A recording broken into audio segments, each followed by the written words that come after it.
Assalamu alaikum wa rahmatullahi.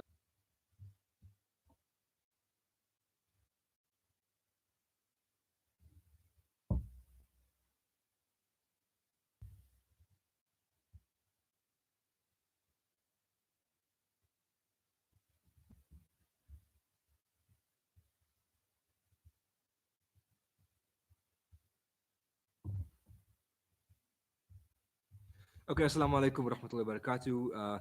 I'm going to that. If this doesn't work, I will revisit this platform another time and we can convene. But let me continue anyway, inshallah. So, we are left off. Please do ask me any questions in the comment section, especially given the fact that it didn't really go well the previous time, so that I can address any issues that were not understood previously. So, there is a comment section. Please pose your questions there, and I'll try and address them. Uh, right. Bismillahirrahmanirrahim. So, I was speaking. Okay, I believe that it's still lagging. Um, so, I'm not sure what a solution is right now. Do I speak in a bit slower and wait for the full team to come through, or do I go on so that our elders are not left alone in performing these duties without young people? So various communities have already done so. I believe even some of our friends in the MSA have learned this, but nonetheless, I'll move on now, inshallah, to the aspect of um, the apartheid era. So yeah, according to Rashid, that speaking slow will not work. You will still miss.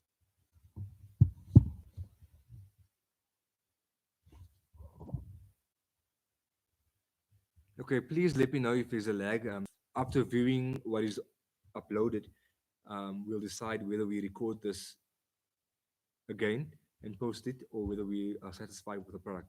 So, nonetheless, so during the apartheid era, the period of slavery had ended and the community had become a formalized, vibrant community that did no longer have to live in secret, but were able to profess the kalima loudly. They were able to have the adhan, and many masajid were built, as we know, in the center of Bukab as well as other parts of the country had formed. And each community in themselves fulfilling the Fardh Kifayah of that very community and living by teachings that they were inspired by either the Shafi'i or Hanafi madhab, primarily being followed in this country. Those are the two dominant madhab. And people are living according to how they would have perhaps lived in Kana, Muslims fighting in the country where they live in now, a place that they call home, a place that they grew up in, against an unjust system, the apartheid era, and the apartheid regime.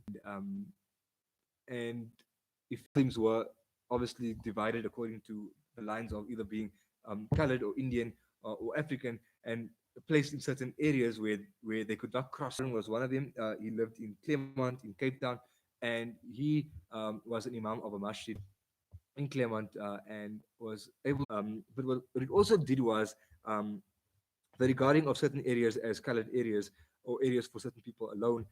For example, the Bukap was regarded as interfering that much until, of course, we know that the Group Areas Act came and said, okay, time is up. You guys have had learning in Islamic teaching was formalized, where Islamic finances were formalized, and where people could go to where before it would be, for example, you're going to your fulfilled. So instead of it being the fact that I may help my neighbor with a plate of food tonight, there could be people that assist us on a perpetual basis, and that essentially all in the community that are hungry are fed, that there are no stones left unturned. So, to come to a conclusion essentially about the Fardh Kifaya, yes, the MSA Union has indeed chosen to for this to be our topic for the next 2 years, and we hope that through our various activities, even more connected world than we once used to. But we could argue that while we are much more connected now, are we really connected and do we really feel like one brotherhood and sisterhood of a community? I would argue that we are less close than we once used to be as a community because of the way things are today. But the idea is that we all have either histories in our families or in our communities of people that gave their lives, gave their time to either the apartheid struggle or to gave of their time to ensure that you and I will still be able to say the kalima La ilaha illallah Muhammad Rasulullah. People that gathered for dhikr, um, in whichever way form that they would do so. All of this being a means of the Fardh Kifaya. And another thing to mention would be also that During the early days of Islam in the country, Ubuntu speaks of us living in an interconnected way, that my life is because of your life, that you exist because I exist, and that if we see ourselves as one body, as the Ummah as a body, that when a limb pains, the entire body pains. And so when the Ummah hurts, the entire Ummah hurts.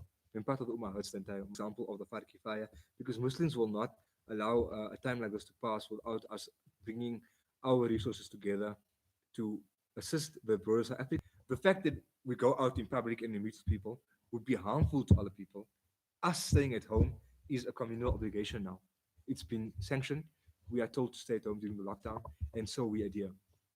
And these are merely examples or modern day examples of how you and I can fulfill the Fakifaya. I hope that unison in very beautiful melodic tones today, as we know, to ensure that this Kalima La ilaha illallah would be manifested in our society. So may the Fakifaya continue and may we continue to live in a connected way. That despite living in new suburbs and new communities, we don't fail to live in an interconnected way. And we don't, because indeed it's a unique one, it's something that should never be forgotten, and that we should never fail to honor those who came before us, for those to come in future, inshallah. So I'm now going to wait a few minutes and ask for some questions or some clarities. If you do have any, please, the floor is yours. Please comment them in the comment section. You can even tweet, for example, I need to pray salah, that's my own fard, performing Hajj and so on. But Fard Kifaya is something that is communal. So just to clear that up, if in case anybody was going to ask that, the opposite of Fard Kifaya. So, ladies and gentlemen,